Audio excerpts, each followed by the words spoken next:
सहना भवतु सहनौ भुनक्तु सह वीर्यङ्करवावहै तेजस्विनावधीतमस्तु मा विद्विषावहै। ॐ शान्ति शान्ति शान्तिः। श्रुतिस्मृतिपुराणानाम् आलयं करुणालयं नमामि भगवत्पादं शङ्करं लोकशङ्करम्। शङ्करं शङ्कराचार्यं केशवं बादरायणं सूत्रभाष्यकृतो वन्दे भगवन्तो पुनः पुनः। ईश्वरो गुरुरात्मेति मूर्तिभेदविभागिने व्योमवद्व्याप्तदेहाय दक्षिणामूर्तये नमः।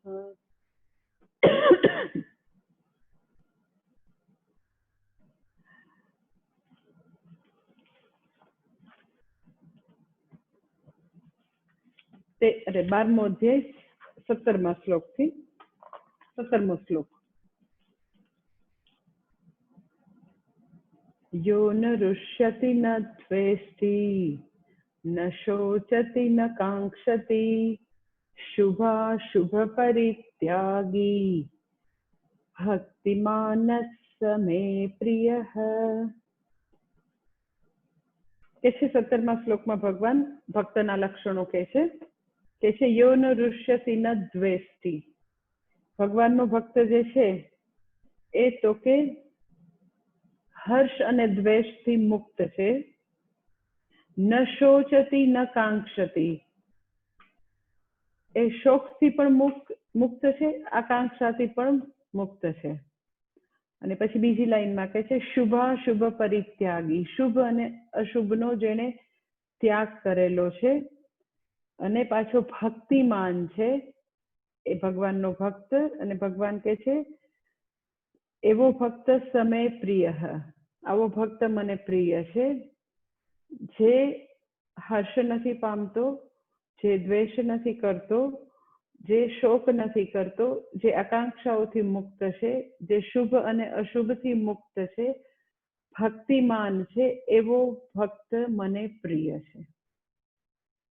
એટલે 17મા શ્લોકમાં પહેલું કે છે એ તો કે હર્ષ અને દ્વેષથી મુક્ત છે। હર્ષ જે છે એ શેનાથી થાય અને દ્વેષ શેનાથી થાય?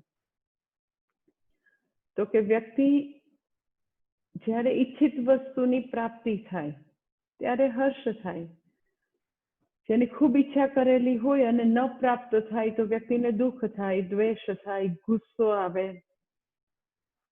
તો ભગવાનનો ભક્ત કે જે જ્ઞાનનિષ્ઠ વ્યક્તિ છે એ આવા હર્ષ અને દ્વેષથી મુક્ત છે। શા માટે મુક્ત છે? એના જીવનમાં એને જે ઈચ્છા કરી હોય એવું પ્રાપ્ત થાય તો શા માટે હર્ષ નથી થતો? એને ઈચ્છા હોય એવું ન થાય, એનાથી વિરુદ્ધ થાય તો શા માટે એને દુઃખ અથવા તો દ્વેષ નથી? તો એક જ કારણ છે કે એના જીવનમાંથી બાઇન્ડિંગ ડિઝાયર્સ જતી રહી છે, બંધનકારી ઈચ્છાઓ એના જીવનમાંથી જતી રહી છે। માત્ર ને માત્ર આત્મજ્ઞાનથી તો કે આવી બાઇન્ડિંગ ડિઝાયર જાય। બાકી જનરલી બધાના જીવનમાં આવી બંધનકારી ઈચ્છાઓ હોય ને હોય જ। શા માટે હોય? તો કે સૌ સીધું સાદું રીઝન છે કે મનુષ્ય માત્ર હર હંમેશ હર ક્ષણ સુખ કે આનંદ ઝંખે છે।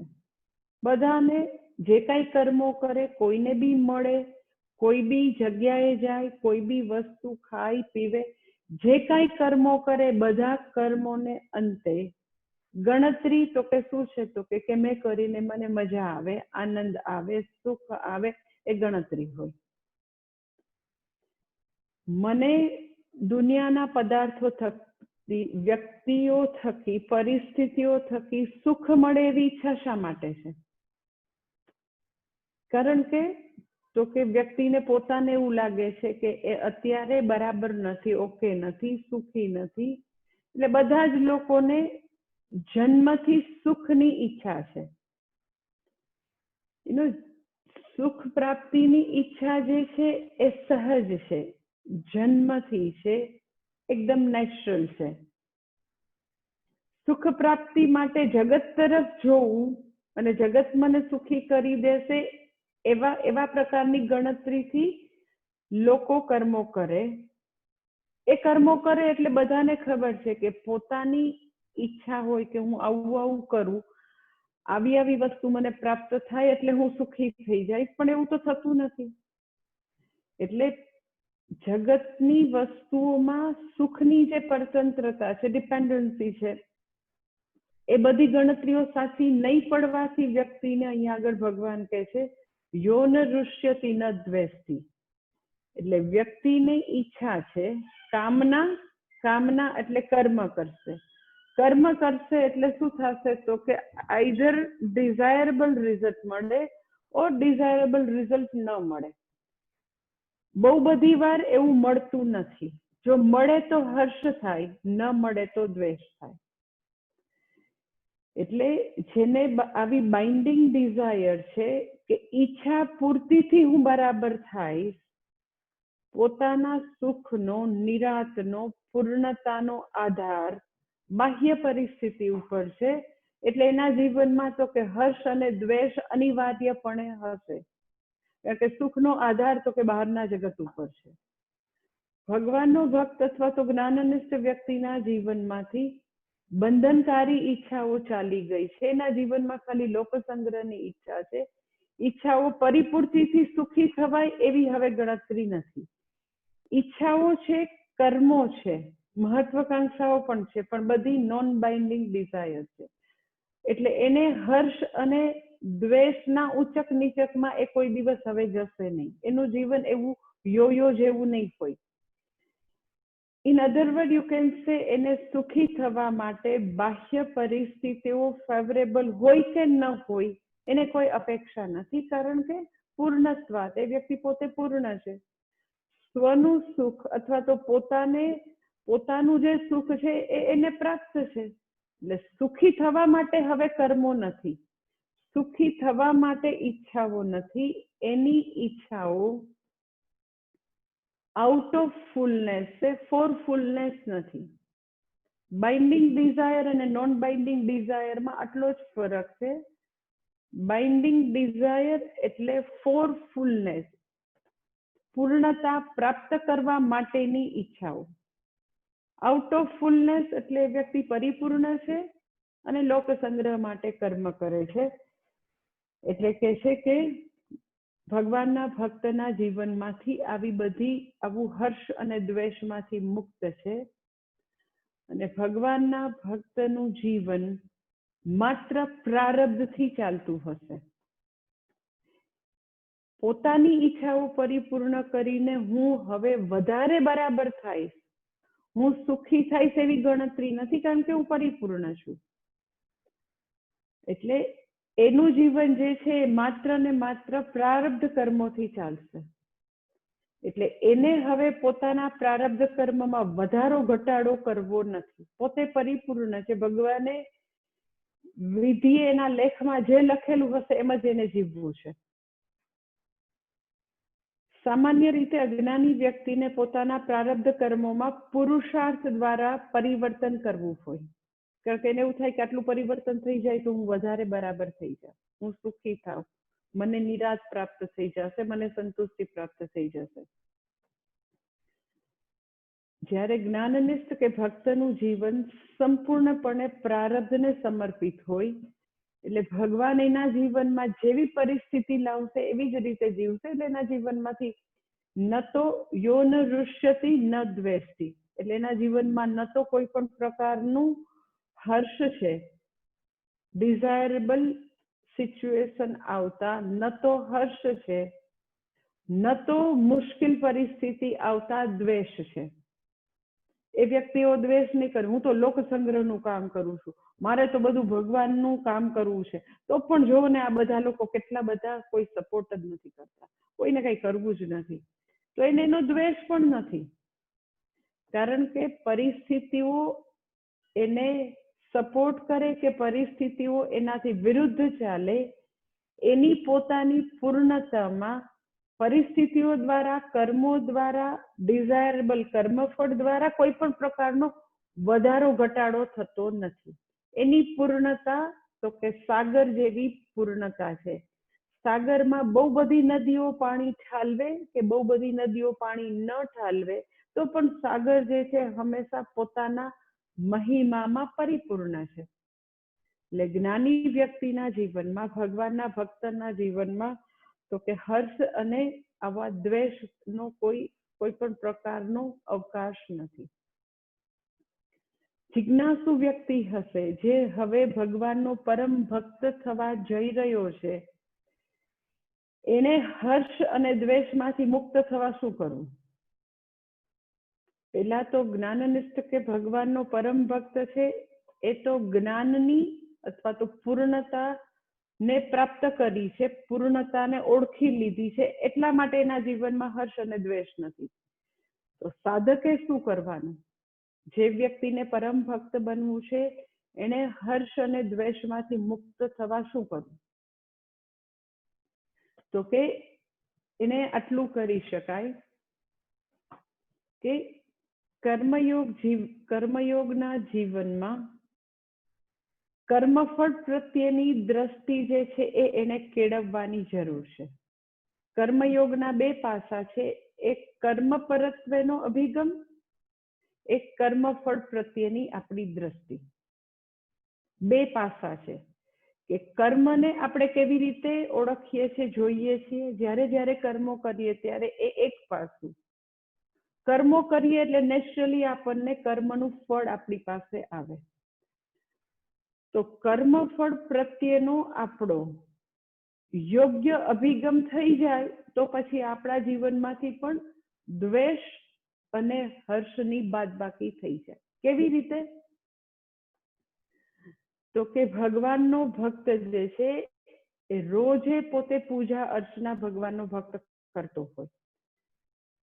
પૂજા કરે એટલે રોજ ભગવાનને પોતે નૈવેદ્ય ધરાવે, આરતી કરે, પ્રદક્ષિણા કરે, ભગવાનને બધા ભગવાન માટેના સરસ મજાના મંત્રોચ્ચાર કરે. રોજે ભગવાનની પૂજા અર્ચના આરતી એ વ્યક્તિ કરતી હોય. ભગવાનને રોજ નૈવેદ્ય ધરાવતી હોય. નૈવેદ્ય ધરાવીને પછી પૂજા પૂરી થાય એટલે જે ભગવાન પાસેથી આવે એ શું છે? તો કે ભગવાનનો પ્રસાદ છે. એટલે ભગવાનનો ભક્ત એ છે કે પહેલી વસ્તુ કે રોજ એ તો ભગવાનની પૂજા તો કરતો જ હોય. એ વ્યક્તિ રોજ ભગવાનને થાળ તો એ વ્યક્તિ ધરાવતી જ હોય. તો રોજે એ વ્યક્તિ એવા પ્રકારની રોજ એવી એની દિનચર્યા છે, 365 ડેઝની દિનચર્યા છે કે પોતે રોજ ધરાવે છે. આપણે ભગવાનને ધરાવીએ એને નૈવેદ્ય કહેવાય. પછી નૈવેદ્ય ભગવાનને ધરાવો એટલે ભગવાન આરોગે. તમે એમ કે ભગવાન કેવી રીતે આરોગે? લે અમે તો 10 લાડુ ધરાવ્યા તો 10 પાછા આવ્યા. કેવી રીતે ભગવાન આરોગે છે? તો ભગવાનનું આરોગવાનું જે છે એના માટે એવો શબ્દ છે, એવું વાક્ય છે, પરોક્ષ પ્રિયાહી દેવાહા. પરોક્ષ પ્રિયાહી દેવાહા. એટલે ભગવાન પરોક્ષ પ્રિય હોય. ભગવાન ખાલી ભગવાનની દ્રષ્ટિ પડે એનાથી ભગવાને આરોગી લીધું એવું હોય. એને દ્રષ્ટિ જ કરવાની હોય. તો ભગવાન આરોગે છે આવી રીતે. તો ભગવાન તરફથી પછી આવ્યું, ભગવાનને આપણે ધર્યું, પછી ભગવાને જે પાછું આપ્યું આપણને એ શું છે? તો કે આપણા માટે પ્રસાદ. તો ભગવાનનો ભક્ત રોજ આ પ્રકારની એક એની દિનચર્યામાં હવે એના મનમાં એ અભિગમ દ્રઢ થઈ ગયો છે કે ભગવાન મને જે આપે એ શું છે? તો કે મારા માટે પ્રસાદ છે. તો જ્યારે પોતે પોતાનું એનો પૂજા રૂમ છોડી અને જ્યારે જગતના લોકો સાથે રિલેટ કરે છે, બધી પરિસ્થિતિઓમાં પોતાનું જે કર્તવ્ય કર્મ કરે છે, કામ્ય કર્મ કરે છે, જે કર્મ કરે છે એ બધા કર્મોમાં પણ હવે ભગવાનના ભક્તને તો કે ભગવાન દેખાશે. ભગવાનનો ભક્ત એ છે કે એની ભક્તિ પૂજા રૂમ પૂરતી સીમિત ન હોય. પૂજા રૂમની બહાર પણ તો કે સમગ્ર વિશ્વમાં એને હવે ભગવાન દેખાય. અખિલ બ્રહ્માંડમાં એક તું શ્રીહરિ. એટલે કૃષ્ણ ભગવાનના વિગ્રહમાં જ એને કૃષ્ણ ભગવાન દેખાય એવું નહીં. એને ખબર છે કે ભગવાન જ અભિન્ન નિમિત્ત ઉપાદાન કારણ છે. સમગ્ર જગતના કણ કણમાં એ વ્યાપ્ત છે. સર્વવ્યાપી જો આપણે એને કહેતા હોય તો નેચરલી બધી જ પરિસ્થિતિ રૂપે પણ ભગવાન હોય અને પરિસ્થિતિ મોકલનારો પણ ભગવાન હોય. આમ આપણે ભગવાનને સર્વવ્યાપી કહીએ અને આમ પાછા એમ કે અમારો ભગવાન તો આ લોકમાં બેઠો છો અને એ સૌથી ઊંચો લોક, તમારો લોક છે એ નહીં, અમારા લોકમાં જ ભગવાન છે અને ત્યાં નિત્ય રાસલીલા કરે. અમારા ભગવાન સૌથી ઉપર. એટલે એક બાજુથી આપણે ભગવાનને સર્વવ્યાપી કહીએ અને પાછું અમારો ભગવાનને તમારો ભગવાન એમ કહીએ. ભગવાન સર્વજ્ઞ છે, સર્વશક્તિમાન છે, સર્વવ્યાપી છે. તો સર્વવ્યાપીમાં તમે, હું, કીડી બધા જ આવી જાય. સમગ્ર બ્રહ્માંડનું કણ કણ બધું જ આવી જાય, એને સર્વવ્યાપી કહેવાય. એટલે ભગવાનનો ભક્ત કોણ છે? તો કે જે માત્ર પૂજા રૂમમાં કૃષ્ણ ભગવાનનો વિગ્રહ જોવે એ નહીં, સમગ્ર જગતના કણ કણમાં કૃષ્ણ ભગવાનને જોઈ શકે, શિવજીને જોઈ શકે, રામ ભગવાનને જોઈ શકે. જે કોઈ એના ઈષ્ટ દેવતા છે એને તો કે સિયા રામમય સબ જગ જાનું, આખા જગતમાં એ ભગવાન રામને જોઈ શકે. તો એટલે શું, એને બધે કૃષ્ણ કૃષ્ણ કૃષ્ણ કૃષ્ણ એવા ઘણા પેલા આર્ટિસ્ટ હોય ને એવા ફોટા બી દોરે એમ. ગાયમાં પણ હોય, ગોવાળમાં પણ હોય, ગંગાજીમાં પણ હોય, યમુનાજીમાં, બધા નાના નાના કૃષ્ણ દોરેલા હોય. તો એવું કહેવા માંગે છે તો કે ના ના ના, ઈશ્વર જે છે એ સમગ્ર જગતના કણ કણમાં વ્યાપ્ત છે. કયા રૂપે? તો કે જે લોકો છે એ રૂપે, બધા લોકો રૂપે, એ પર્વત રૂપે, પથ્થર રૂપે, એ જળ રૂપે, જે કાંઈ છે એ રૂપે ભગવાન છે. તો વ્યક્તિને જ્યારે વ્યક્તિ પાસે કર્મ કરે અને કર્મફળ જ્યારે આવે ત્યારે હવે એને દેખાય છે કે સમગ્ર પરિસ્થિતિ રૂપ ભગવાન જે છે એ મને કર્મફળ મોકલી રહ્યો છે. એટલે જ્યારે ભગવાન મને કર્મફળ મોકલી રહ્યો છે, જ્યારે કર્મ કર્યા એ બધા જ કર્મરૂપી નૈવેદ્ય મેં ભગવાનને અર્પણ કર્યો, એટલે ભગવાને કર્મફળ રૂપી પ્રસાદ મને આપ્યો. કર્મો જ્યારે કર્યા ત્યારે વ્યક્તિએ ઈશ્વરનો આદેશ જોઈને, ઈશ્વરની આજ્ઞા જોઈને કર્મો કર્યા કે આ ભગવાનનું કર્મ છે, ભગવાને મને આ પરિસ્થિતિમાં આ કર્મ કરવા નિયુક્ત કરેલ છે. અને પછી તો કે એ પરિસ્થિતિ એ વ્યક્તિ રૂપે, સમગ્ર વિશ્વ રૂપે ઈશ્વર જે છે એને મને તો કે જે કોઈ કર્મફળ આવ્યું એ ઈશ્વરે આપેલું છે. એટલે માત્ર ભગવાનને નૈવેદ્ય ધરી અને પછી જે આપણે આરોગ્ય એટલો જ પ્રસાદ નથી. ભગવાનના ભક્તને ખબર છે કે મારા જીવનમાં જે કર્મફળ આવે, કોઈ વાર બહુ જ કડવું કર્મફળ આવે, કોઈ વાર બહુ જ દુઃખદ કર્મફળ આવે, કોઈ વાર તો કે એકદમ આપણને ખૂબ જ સંતુષ્ટિ થઈ જાય એવું કર્મફળ આવે. કોઈ પણ પ્રકારનું કર્મફળ આવે તો કર્મફળને ઉત્પન્ન કરનાર કર્માધ્યક્ષ છે. કર્માધ્યક્ષ સિવાય કોઈ જ કર્મફળ આપણને મોકલતું નથી. એટલે બાય એન્ડ લાર્જ લગભગ એના જીવનમાં સમત્વ આવી શકે જ્યારે એવું જોવે કે કર્માધ્યક્ષ, કર્મફળદાતા ઈશ્વર છે. કોઈ વ્યક્તિ વિશેષ મને કર્મફળ નથી મોકલતી, તો વિરુદ્ધ અને સમાન કર્મફળ કે પોતાની ઈચ્છાથી વધારે કર્મફળ, પોતાની ઈચ્છાથી વધારે કર્મફળ આવે તો હર્ષ થાય, પોતાની ઈચ્છાથી વિરુદ્ધ કર્મફળ આવે તો દ્વેષ અથવા તો દુઃખ થાય. એટલે એવા તદ્દન વિરુદ્ધ કર્મફળો આવે તો લગભગ એનો બાય એન્ડ લાર્જ એનો રિસ્પોન્સ ઇક્વલ રહેશે. એકદમ જ વ્યક્તિને આમ ટોટલી ઇક્વલ રહેવું ન થાય, કારણ કે કોઈનું ડેથ જે છે એ અતિશય એવું ક્યારેક વ્યક્તિએ વિચારવું ન હોય, એટલે એકદમ વિરુદ્ધ કર્મફળ છે. ને વ્યક્તિની ખૂબ જ એને વિચારેલું હોય એવી પ્રગતિ થાય, એ પોતાની ઈચ્છાથી ઘણું મોટું કર્મફળ છે. એટલે તદ્દન વિરુદ્ધ કર્મફળમાં પ્રસાદ બુદ્ધિનું કુશન હશે તો વ્યક્તિને એટલા મોટા જર્ક નહીં લાગે, એટલી બધી વ્યક્તિ દુઃખી નહીં થઈ જાય. લગભગ એ બધી વસ્તુમાં બેલેન્સ જાળવી શકશે, સમત્વ રાખી શકશે. એટલે જ્ઞાનનિષ્ઠ વ્યક્તિ નેચરલ કોર્સમાં હર્ષ અને દ્વેષથી મુક્ત છે. ભગવાનનો ભક્ત જેટલે જેટલે અંશે પ્રસાદ બુદ્ધિ કેળવે એટલે એટલે અંશે એનામાં તો કે સમત્વ આવવાથી હર્ષ અને દ્વેષથી એ મુક્ત થાય. પછી આગળ કે છે ન શોચતી ન કાંક્ષતી. ભગવાનના ભક્તના જીવનમાં તો કે શોક અને દ્વેષ પણ નથી. શોક અને ન કાંક્ષતી એટલે આવી બધી આકાંક્ષાઓ પણ નથી. શોક શેનાથી થાય તો કે અગેઇન અનિષ્ટની પ્રાપ્તિથી શોક થાય. ન કાંક્ષતી એટલે કોઈ વિષયોની આકાંક્ષા નથી. તો ભગવાનના ભક્તના જીવનમાં શોક માટેના કારણો જરૂર હોય.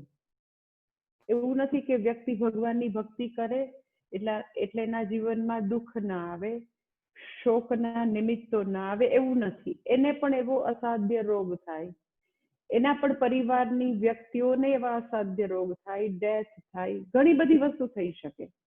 આપણે ભગવાનના પરમ ભક્ત હોય, ભક્તિ કરતા હોય, ભક્તિનો પ્રચાર કરતા હોય, ખૂબ જ જ્ઞાનમાં વ્યક્તિ નિષ્ઠ હોય, ડઝન્ટ મીન કે એના જીવનમાં દુઃખદ નિમિત્તો ના આવે. એટલે પૂજ્ય સ્વામીજી બહુ સરસ કહેતા હોય કે નિમિત્તો છે, કારણો છે, હેતુ છે, પણ અસર નથી. કે વ્યક્તિના જીવનમાં એને એવો એકદમ જ અસાધ્ય, એકદમ જ એને ખૂબ જ પીડા આપે એવો રોગ થાય તો નિમિત્ત છે શોક માટેનું, દુઃખ માટેનું નિમિત્ત છે, પણ એવા દુઃખથી જે અસર થવી જોઈએ અસર નથી. એટલે ન શોચતી ન કાંક્ષતી ડઝન્ટ મીન કે શોકના નિમિત્તો એના જીવનમાં નથી આવતા, કારણ કે ભક્તિ કરે છે, કારણ કે ભગવાનનું પરમ ભક્ત છે. એટલે શોકના કોઈ પણ પ્રકારના કારણો આવે જ નહીં, એને દુઃખ આવે જ નહીં. મેં તમને કીધું એમ કે હરેક મનુષ્ય જે છે એનું જીવન તો કે પાપ અને પુણ્યનું, સુખ અને દુઃખનું મિશ્રણ છે. તો વણમાગ્યું સુખ આવશે, વણમાગ્યું દુઃખ આવશે.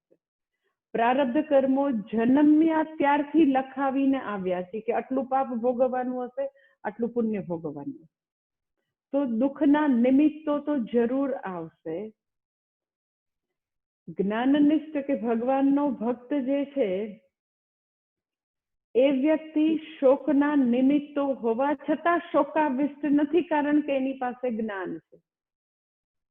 ઘણા લોકોને શોકના નિમિત્તો ન હોય તો પણ શોક કરતા હોય, દુઃખના નિમિત્ત ન હોય તો પણ દુઃખ કરતા હોય, કારણ કે એને ગમે ત્યાંથી વીણીને એને દુઃખી થવાની આદત હોય. એટલે ન શોચતી ન કાંક્ષતી એટલે બધા જ પ્રકારના દુઃખના, તકલીફના નિમિત્તો હંમેશા જીવનમાં આવવાના, પરંતુ પ્રસાદ બુદ્ધિ હોવાથી ભગવાનના ભક્તના જીવનમાંથી તો કે શોક અને આકાંક્ષાઓ બધું જ દૂર થઈ ગયું છે. આકાંક્ષાઓ દૂર થઈ છે કારણ કે એવી અપ્રાપ્ત વિષયોની આકાંક્ષા હોય, જે વસ્તુ આપણે પ્રાપ્ત ન કરેલું એટલે આ મળી જાય મને, આ તો હજી મારે બાકી છે, આટલી જગ્યાએ મારે ફરવા જવું છે, વગેરે વગેરે કેટલી આકાંક્ષા હોય. આ વ્યક્તિને કોઈ પણ પ્રકારની આકાંક્ષાઓ નથી, કારણ કે આકાંક્ષાઓ પરિપૂર્ણ થવાથી હું ઓકે થઈશ, હું બરાબર થઈશ, હું સુખી થઈશ, એવી કોઈ ગણતરી નથી, કારણ કે પૂર્ણત્વાત આત્મરતિ આત્મતૃપ્ત આત્મન્યેવ સંતુષ્ટ, પોતે પૂર્ણ છે, સંતુષ્ટ છે. એટલે કોઈ પણ વિષયોની આકાંક્ષા પરિપૂર્ણ થવા માટે નથી. એટલે કે છે ન શોચતી ન કાંક્ષતી. શોક માટેના નિમિત્તો હોવા છતાં શોક ન હોવો એ સાધક કેવી રીતે કેળવી શકે? તો કે બરાબર છે, શોકના નિમિત્તો, એવી તકલીફોના નિમિત્તો હોવા છતાં જિજ્ઞાસુ સાધક કે ભગવાનનો ભક્ત જે છે એ બધામાંથી પોતાની જાતને અલિપ્ત એવી રીતે રાખી શકે કે ઈશ્વર જે છે એ સમગ્ર સૃષ્ટિમાં નિયતિ રૂપે છે, ઓર્ડર રૂપે છે. કર્માધ્યક્ષનો જે ઓર્ડર છે એ રૂપે ભગવાન છે. તો કોઈ વ્યક્તિ સાથેનો વિયોગ, કશુંક આપણે ગુમાવેલું છે, કંઈક દુઃખ આવેલું છે, એ ટોટલ ભગવાનની જે સૃષ્ટિ છે એના ભાગ રૂપે છે. ભગવાનની જે ટોટલ સ્કીમ જે છે એમાં એ થવાનું છે, એ વિયોગ થવાનો છે, એ લોસ થવાનો છે, એ નિયતિમાં ટોટલ નિયતિના ભાગ રૂપે છે. એટલે ભગવાનને ઓર્ડર રૂપે જોવે, નિયતિ રૂપે જોવે, તો પણ વ્યક્તિના જીવનમાંથી ઘણો બધો શોક ચાલ્યો જાય. શોકના નિમિત્તો ક્યારેય નહીં ચાલી જાય. ગમે તેટલી ભગવાનની ભક્તિ કરીએ તો શોકના નિમિત્તો નહીં આવે એવું નહીં બને.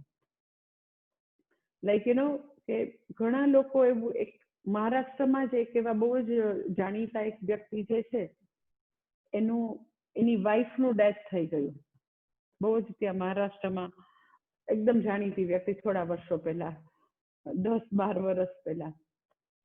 તો એની વાઈફ ગુજરી ગઈ, એકદમ જાણીતા પોલિટિશિયન. તો પછી એની વાઈફ, ઈ માણસ એટલો બધો આમ ટેરર જેવો, અને એની વાઈફ એકદમ જ ભક્તિભાવ વાળી, એટલી બધી ભક્તિ કરતી, એટલી બધી શુદ્ધ હૃદય વાળી, અને આ એનાથી તદ્દન બીજો ધ્રુવ 180 ડિગ્રીએ વિરુદ્ધ, એટલો ટેરર જેવો.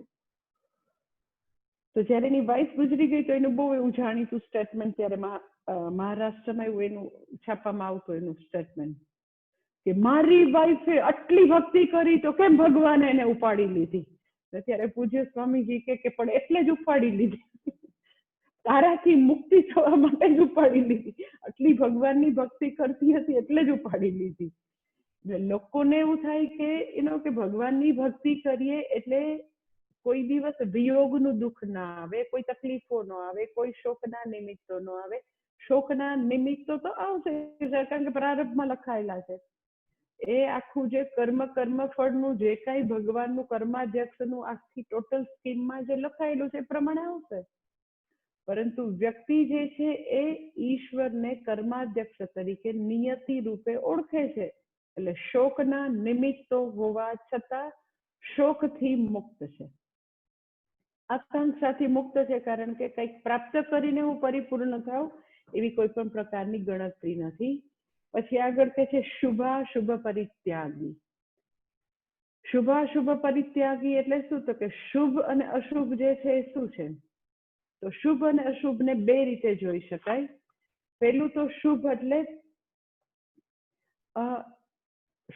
પુણ્યકારી કર્મો, એવા કર્મો કે જેનાથી આપણું પુણ્યની મૂડી વધે. શુભ કર્મો કે લાઈક વ્યક્તિ દાન પુણ્ય કરે, જપ તપ કરે, ગુરુ સેવા કરે, હિન્દુ ધર્મની સેવા કરે, નિષ્કામ કર્મો કરે, એ બધા શુભ કર્મો કહેવાય. કે જેમાં પોતાને બેનિફિટ નથી થતો, એ નિષ્કામ રીતે કોઈનું ભલું કરે છે, રાષ્ટ્રનું ભલું કરે, ધર્મનું ભલું કરે, ગુરુ સેવા શુશ્રૂષા કરે, દાન પુણ્ય કરે, જપ તપ કરે, પ્રાર્થના, એ બધું કરે. તો એ બધા શુભ કર્મો છે. તો શુભ કર્મો જે છે, આપણને એવું થાય કે શુભાશુભ પરિત્યાગી, ભગવાનનો ભક્ત જે જ્ઞાની છે એને શુભ કર્મો બી ત્યાગી દીધા, અશુભ કર્મો પણ ત્યાગી દીધા. એટલે વળી શું? તો શુભ કર્મો એટલે પુણ્યકારી કર્મો. પુણ્યકારી કર્મો એટલે શું? તો કે અત્યારે આપણે શુભ કર્મો કર્યા, પુણ્યકારી કર્મો કર્યા, એ ભવિષ્યમાં જ્યારે અનફોલ્ડ થશે તો આપણને બધું સુખ અને આપણને ઈચ્છનીય પરિસ્થિતિ આપશે, ડિઝાયરેબલ કન્ડ્યુસિવ પરિસ્થિતિ આપશે ફ્યુચરમાં. ઇટ ઇઝ લાઈક અત્યારે આપણે આંબા વાવ્યા છે તો ભવિષ્યમાં 2 વર્ષે, 5 વર્ષે, 10 વર્ષે આપણને કેરી મળશે. દેટ ઇઝ કોલ્ડ શુભ કર્મો. ધાર્મિક કર્મો, યોગ્ય કર્મો, એ બધા શુભ કર્મો કહેવાય. એટલે હવે સવાલ એ થાય કે ભગવાનનો ભક્ત જે છે એને શુભ કર્મો, અશુભ કર્મો ત્યાગ્યા એ તો સમજાય. અશુભ એટલે શું? તો કે અધાર્મિક કર્મો, અયોગ્ય કર્મો, અનૈતિક કર્મો, પાપકારી કર્મો, અશુભ કર્મો એટલે.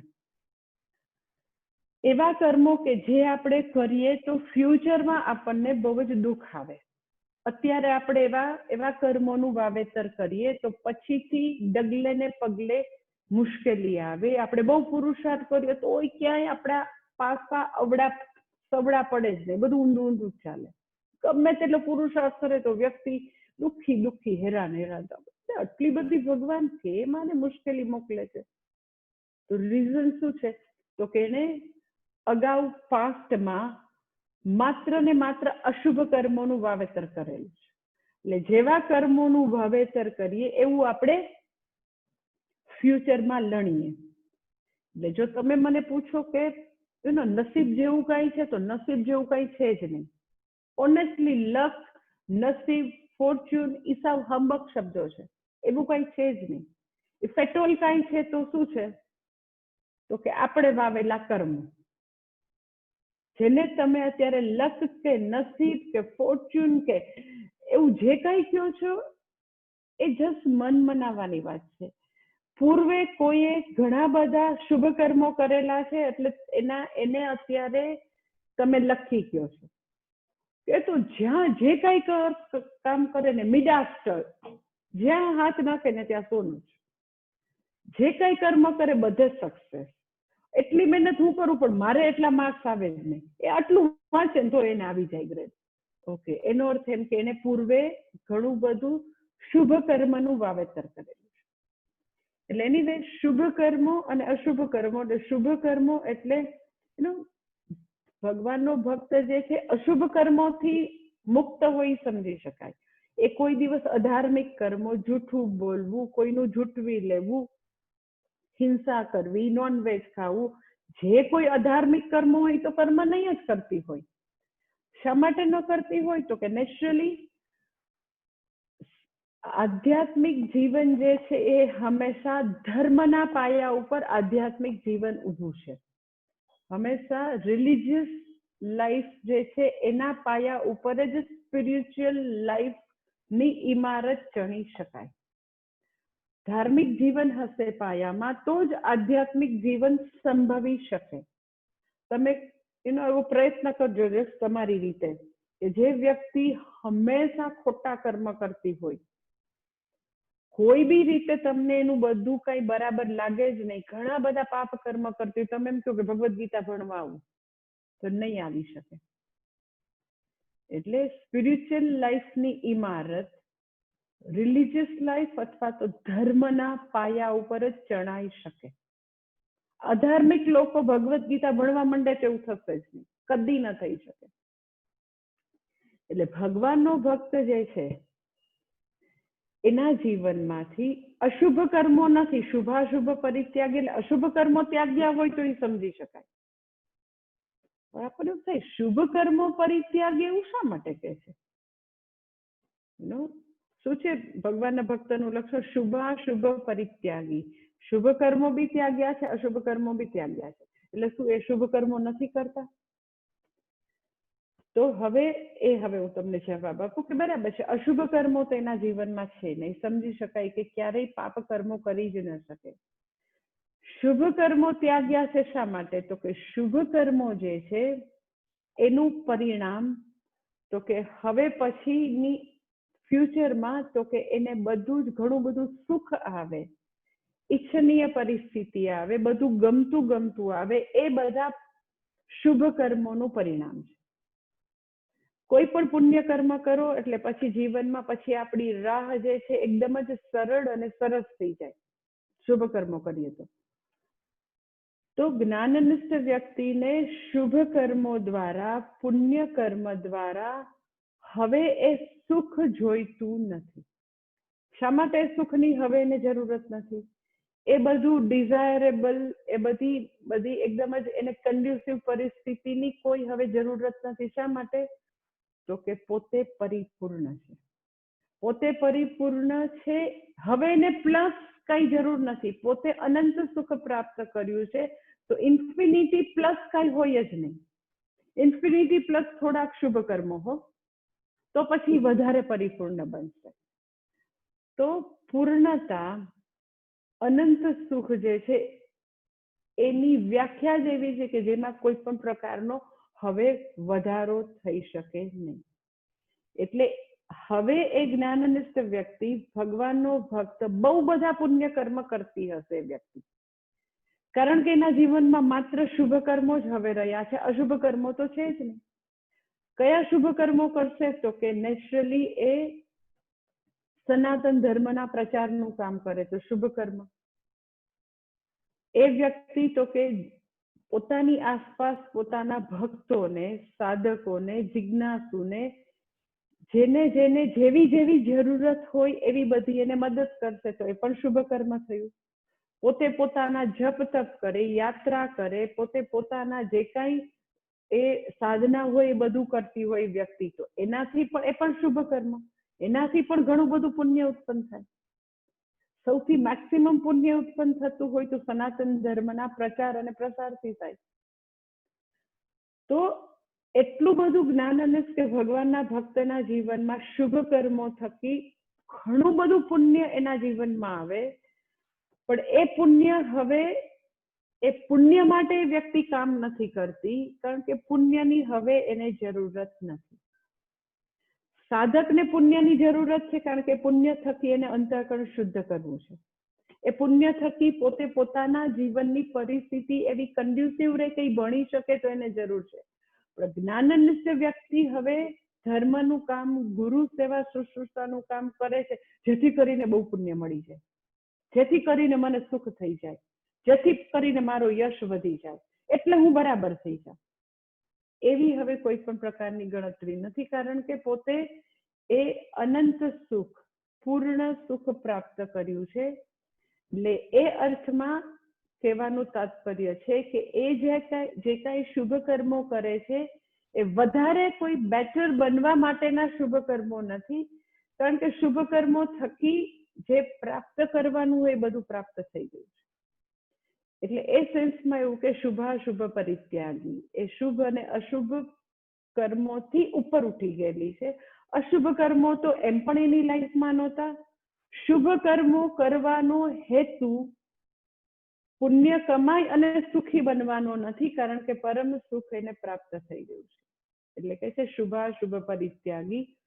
પરંતુ જિજ્ઞાસુના જીવનમાં, જેને હજી જ્ઞાન પ્રાપ્ત કર્યું નથી, એના જીવનમાં તો કે શુભ કર્મો એ વ્યક્તિ કરશે પ્રયત્નપૂર્વક પોતે નિષ્કામ કર્મો કરશે, ગુરુ સેવા શુશ્રૂષા કરશે, ધર્મની રક્ષા કરશે, પોતે પૂજા પાઠ કરશે, જેટલા બી પોતાથી પુણ્યના કર્મો, શુભ કર્મો થશે એ કરશે, કારણ કે એની જરૂર જ છે.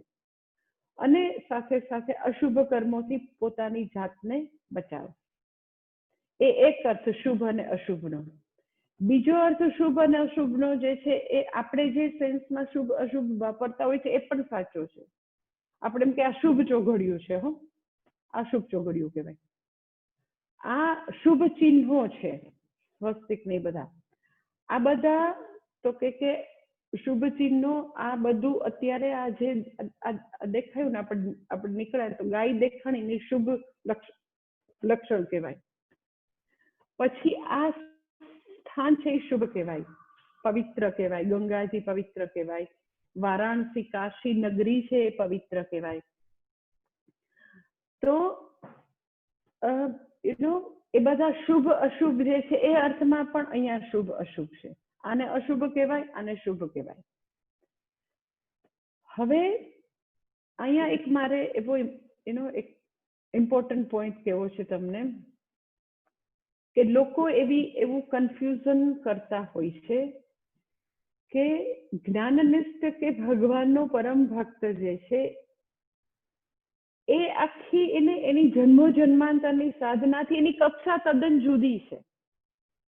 આપણે એમ કહીએ કે પહોંચ ગયે મહાત્મા છે.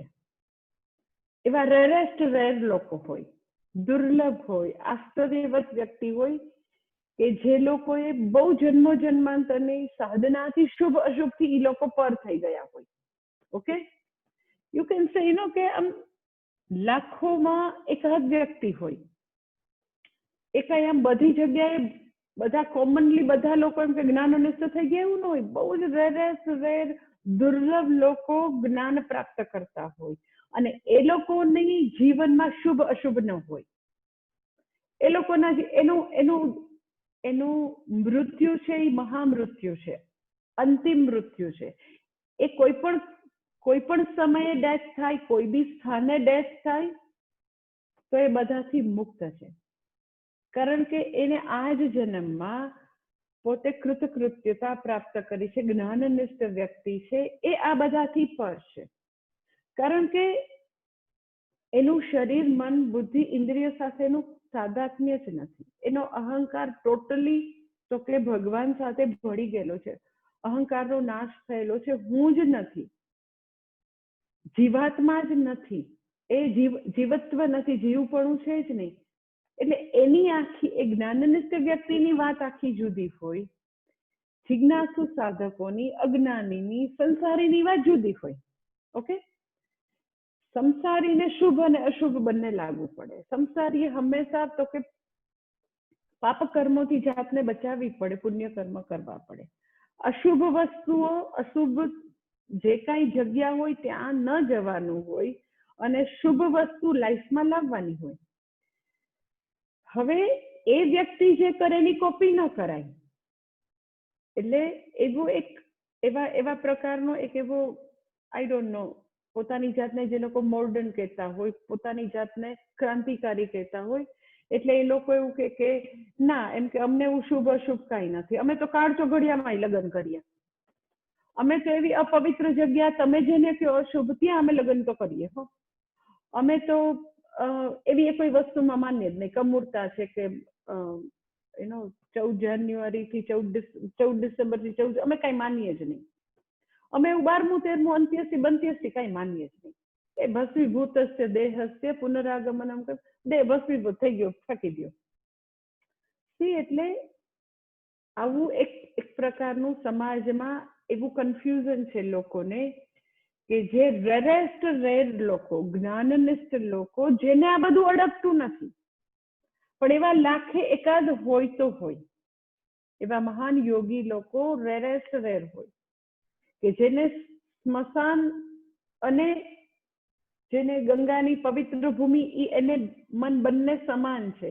કારણ કે એનો હવે દેહ ભાવ નષ્ટ થયો છે. એ દેહમાં હવે હું પણ નથી.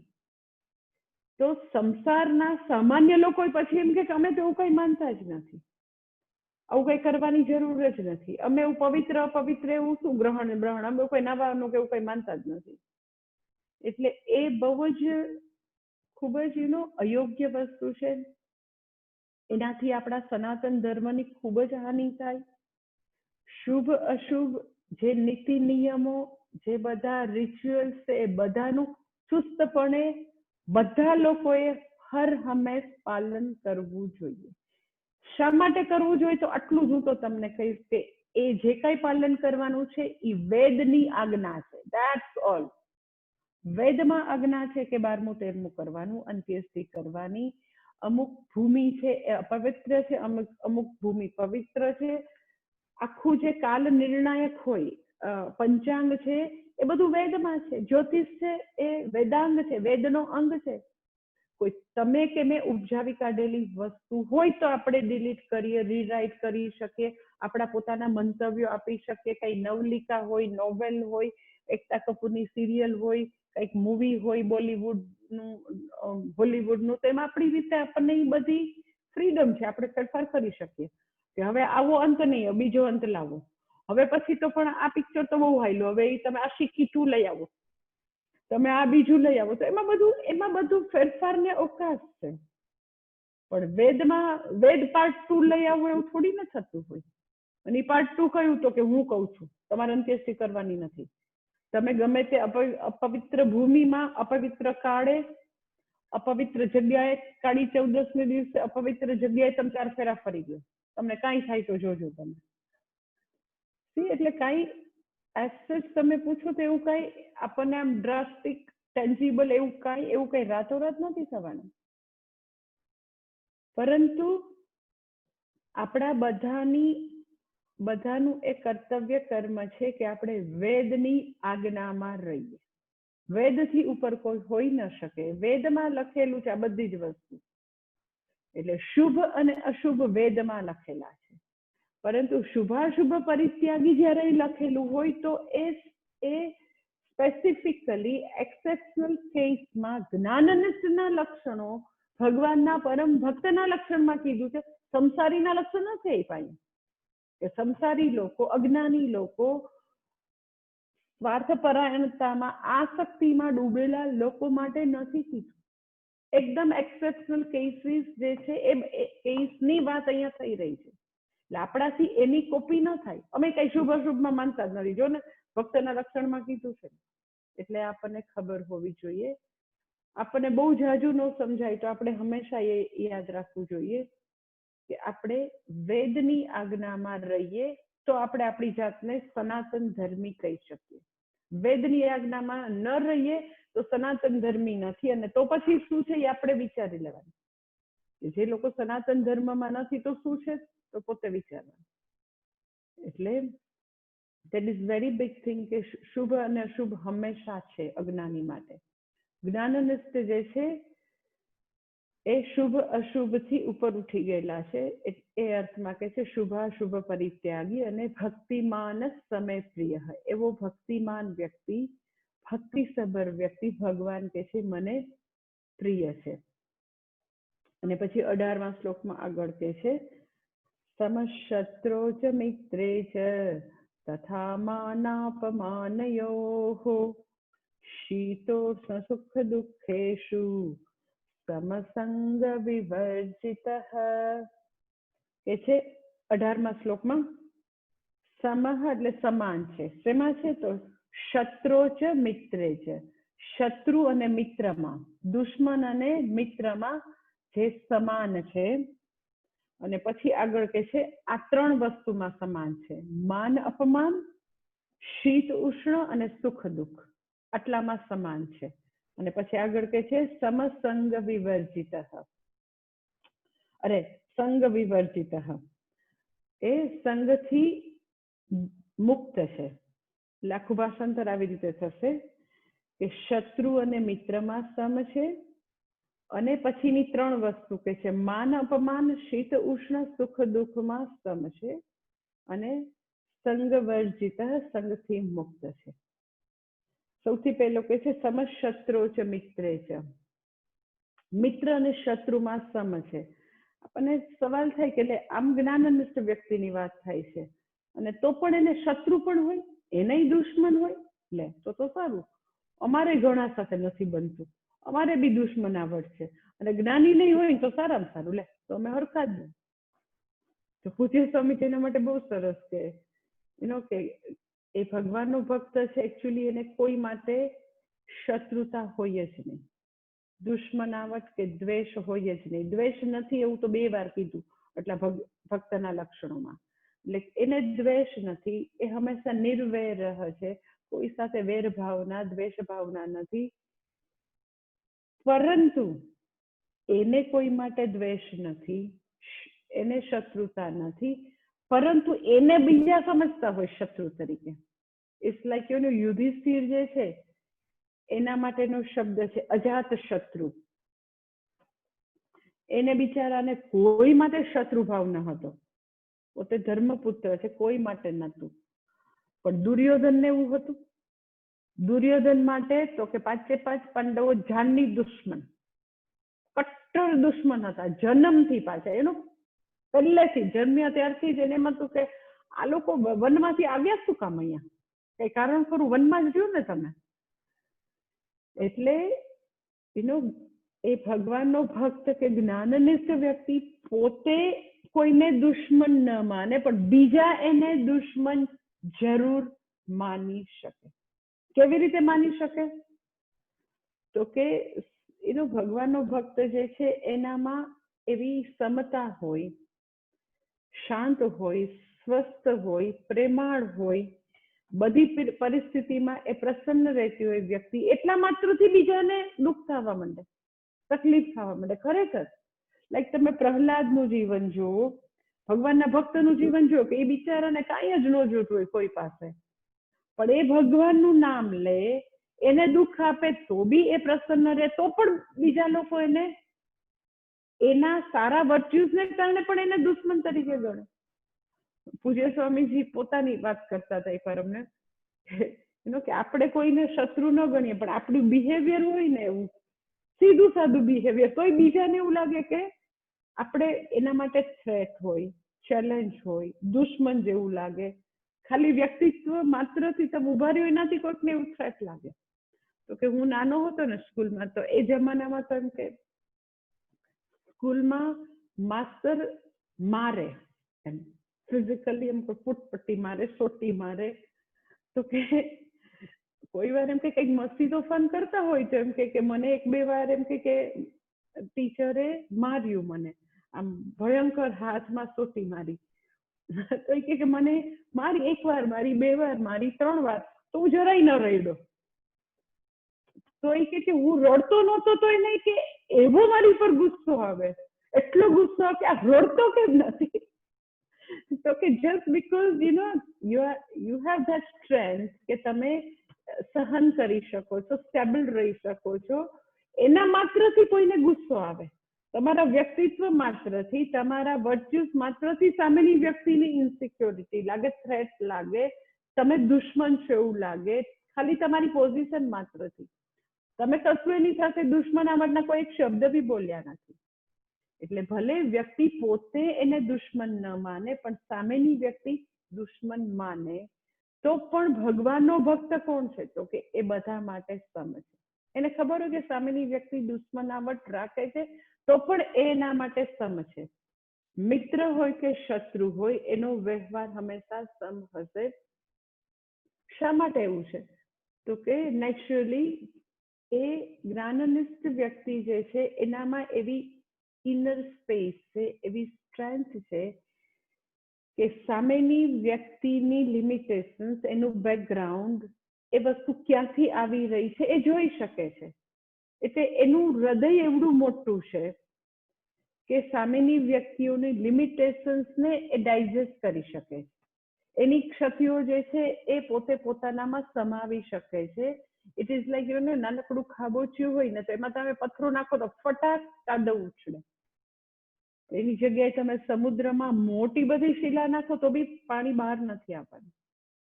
એટલે એનામાં એવા પ્રકારની ગંભીરતા છે, ગરિમા છે, એવું ઊંડાણ છે સાગર જેવું, કે સામેની વ્યક્તિઓની ક્ષતિઓને, લિમિટેશન્સને સહન કરી શકે. અને એ બધી વસ્તુ ક્યાંથી આવે છે બરાબર સમજે છે. એટલે એને મિત્ર અને શત્રુમાં એનો સમાન રીતે વ્યવહાર છે. અને પછીનું કે છે એ આપણે કાલે જોઈ લેશું. પછીની જે 3 વસ્તુ કે છે એ ઇન અ વે એક છે કે શીત ઉષ્ણ જે છે એ શરીરના સ્તરે છે, સુખ દુઃખ મનના સ્તરે છે, માન અપમાન બુદ્ધિના સ્તરે છે. તો એ બધામાં સમ છે. આ ત્રણેય દ્વંદ્વ છે. આ દ્વંદ્વ એટલે ઓપોઝિટ. તો ત્રણેય દ્વંદ્વમાં એ સમાન છે. શરીરના સ્તરે પ્રાપ્ત થતા શીત ઉષ્ણ, મનના સ્તરે પ્રાપ્ત થતા સુખ દુઃખ, અને બુદ્ધિના સ્તરે આવતા માન અપમાન, ત્રણેયમાં એનો રિસ્પોન્સ તો કે સમ છે. કેવી રીતે સમ છે? આમ તો દ્વંદ્વ છે, વિરોધી છે, સુખ અને દુઃખ બંને વિરોધી છે, એક અપોઝિટ છે, એકદમ જ સામસામે છે. તો શું જ્ઞાની વ્યક્તિ કે ભગવાનનો ભક્ત જડ ભરત છે? જડ છે, એને સુખ દુઃખ અનુભવાતા નથી, શીત ઉષ્ણ અનુભવાતા નથી? તો કે ના ના ના, શરીર મન બુદ્ધિના સ્તરે બધું જ અનુભવે છે, છતાં એનો response by and large same છે. કઈ રીતે? તો આપણે કાલે જોઈએ. ઓમ પૂર્ણમદઃ પૂર્ણમિદં પૂર્ણાત પૂર્ણમુદચ્યતે પૂર્ણસ્ય પૂર્ણમાદાય પૂર્ણમેવાવશિષ્યતે. ઓમ શાંતિ શાંતિ શાંતિ. હરિ ઓમ શ્રી ગુરુભ્યો નમઃ. હરિ ઓમ.